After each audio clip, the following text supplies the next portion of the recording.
পারমাণবিক অস্ত্র লাগে না, ট্যাঙ্ক কামান সাবমেরিন লাগে না, যুদ্ধ বিমান লাগে না, অত্যাধুনিক অস্ত্র লাগে না, হাজারো লাখো সৈন্যের দরকার হয় না।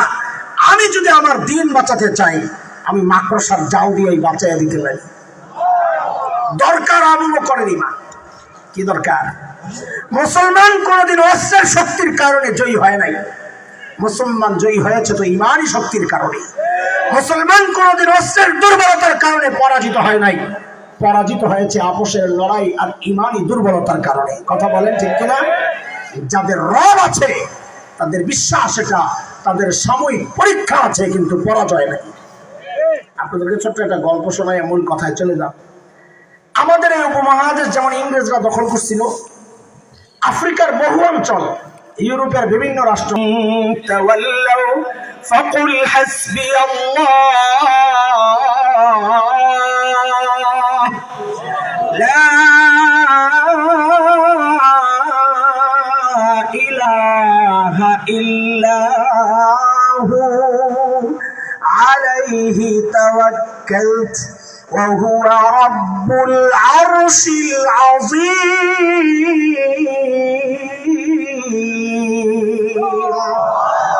নবী আপনি শোনায় দেন ওদেরকে, যদি দুনিয়ার মানুষ আপনাকে সহযোগিতা না করে, পিঠ দেখায়, আপনি বলে দেন দরকার নেই, আমার জন্য আমার আল্লাহই যথেষ্ট, আমার ভরসা কেবল তার উপর, তার ক্ষমতা সম্পর্কে জানা আছে, তিনি ছাড়া কোনো মাবুদ নেই, তিনি আরশে আজিমের রব। আল্লাহু আকবার।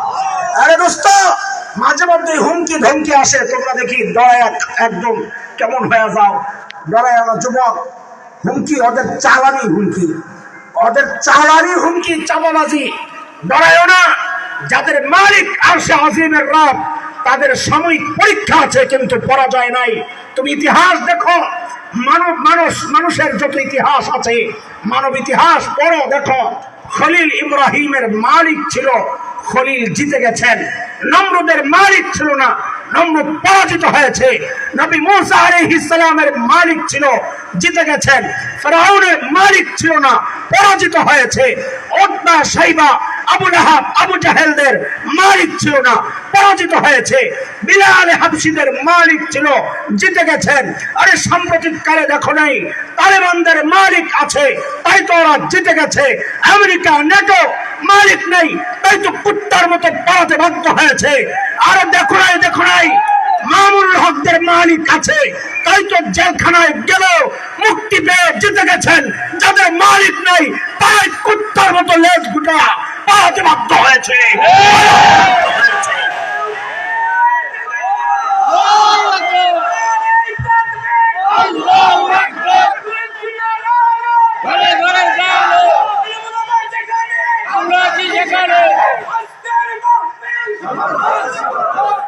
আল্লাহর হাবিব সাইয়েদনা আবু বকরের কোলে মাথা রেখে ঘুমাচ্ছিলেন।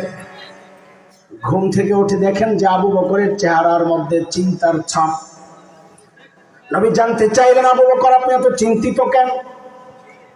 সাইয়েদনা আবু বকর গুহার মুখের দিকে দেখাচ্ছেন। দেখেন কাফেররা গুহার চারপাশে ঘুরছে।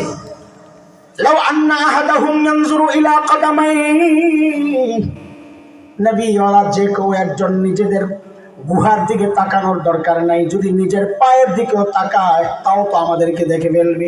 সোজা নিচে পায়ের দিকে তাকাইলে তো দেখে।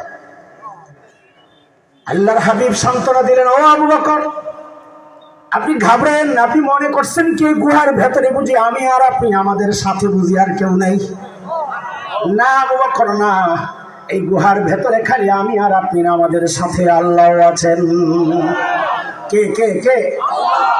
আল্লাহ তাআলার নবীর এই সান্ত্বনার বাণীটুকু এতটা পছন্দ হয়েছে, আল্লাহ কোরআন আল কারীমের সূরা তাওবার একটা আয়াতের টুকরা বানায়া নাজিল করে দিয়েছেন। আল্লাহ বলেন, ইযহুমা ফিল গার ইয ইয়াকুলু লিসাহিবিহি লা তাহজান ইন্নাল্লাহা মা'ানা। মা'ানার অর্থ দেখার সময়, বলার সময় আমার হাতের দিকে একটু তাকায়, তো আমার বুঝাইতে সহজ হবে। আল্লাহ বলেন, ইযহুমা ফিল গার, দুইজন যখন গুহায়, বলেন তো দুইজন মানে কে? নবী আর জোরে বলেন না নবী আর। আমাকে তর্জমা আমি বলবো, আপনারা জবাব দিয়েন। আল্লাহ বলতেছেন দুইজন যখন গুহায়, ওই ওমরের গোমর বাই করতেছি, মনে আছে তো? দুইজন যখন গুহায়, একজন যখন তার সাহাবীকে বললেন, তরুণ আলেমরা একটু সূক্ষ্ম ব্যাপার আছে, আপনারা শোনেন, বেশি কাজে লাগে।